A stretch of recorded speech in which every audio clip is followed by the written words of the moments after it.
Le Real Madrid fixe les conditions à la signature de Kylian Mbappé, la franche mise au point de Robert Lewandowski @mexppp.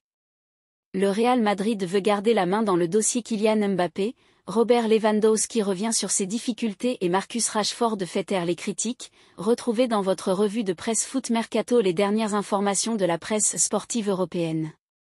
Madrid fixe les limites pour Mbappé. Des nouvelles du dossier Kylian Mbappé au Real Madrid. Après notre annonce exclusive que l'international français avait choisi de rejoindre le club merengue, libre, à la fin de la saison, la presse espagnole s'impatiente. Hier, elle demandait à l'attaquant de s'exprimer publiquement sur son avenir. Et bien ce matin, Marca donne des précisions sur les intentions du Real dans ce dossier. Alors oui, le club merengue attend le génie français avec impatience mais pas à n'importe quelles conditions. Madrid fixe les limites pour Mbappé, écrit le quotidien dans ses pages intérieures. Le joueur devra perdre de l'argent s'il veut signer, et prendre le chemin de Bellingham. Depuis des années, les dirigeants madrilènes ont clairement indiqué qu'il n'y avait personne au-dessus du club et du vestiaire et que quiconque veut venir au Bernabéu doit respecter les règles et, surtout, celles fixées au niveau économique. Le raisonnement du Real est simple, il ne veut pas mettre en péril l'avenir économique de l'institution et de maintenir un minimum d'ordre dans le vestiaire, c'est-à-dire que personne ne soit au-dessus du groupe ou du moins dans une situation qui pourrait briser l'harmonie de l'équipe.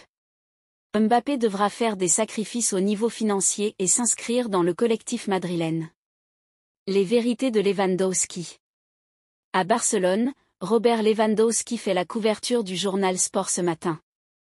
Le buteur polonais a livré une longue interview au quotidien catalan et a livré ses vérités. Lewandowski s'exprime, indique le média. Morceau choisi, j'ai toujours l'étincelle. En 2023, il y a eu un moment où je me suis senti plus faible mentalement et physiquement.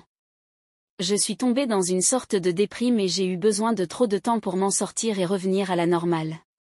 Je peux regarder en arrière et c'est un indicateur qui me montre que les bons moments sont encore à venir, a-t-il notamment confié. Surtout que derrière ça pousse. Car cette semaine, Vitor Roque a offert la victoire au Barça avec son premier but.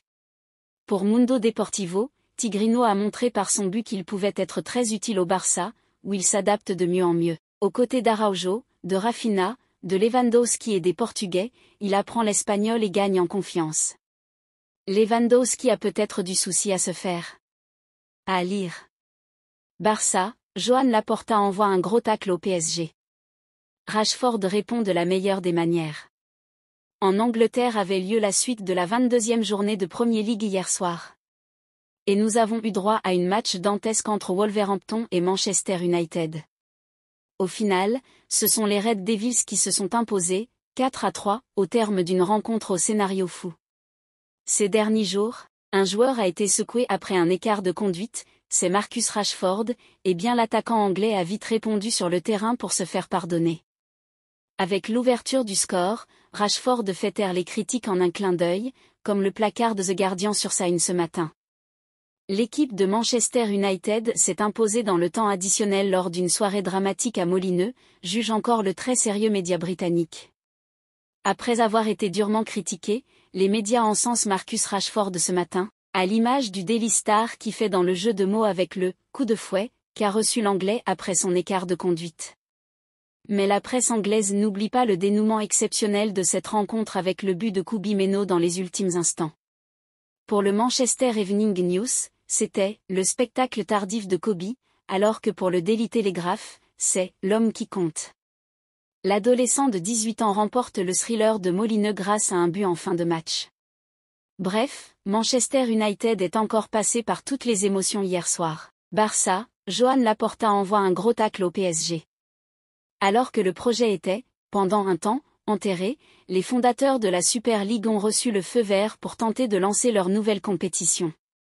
Et ce vendredi matin, le président du FC Barcelone, Joan Laporta, s'est expliqué sur le sujet et confirmant notamment que l'Olympique de Marseille serait très intéressé à l'idée de rejoindre ce nouveau tournoi, alors que Pablo Longoria, ainsi que plusieurs autres clubs mentionnés comme Feyenoord et l'AS Roma, ont démenti les propos du dirigeant catalan. Mais après avoir déjà envoyé un tacle au Real Madrid, Joan Laporta a tenu à dire un petit mot salé sur la position du Paris Saint-Germain à ce sujet. La position du PSG sur la Super League ? C'est lui qui gouverne l'UEFA. Ils ont déjà leur Super League. Quant aux équipes anglaises, ils ont déjà leur Super League, a-t-il déclaré au micro de RAC1. Le message est passé et Nasser El Khelaifi appréciera.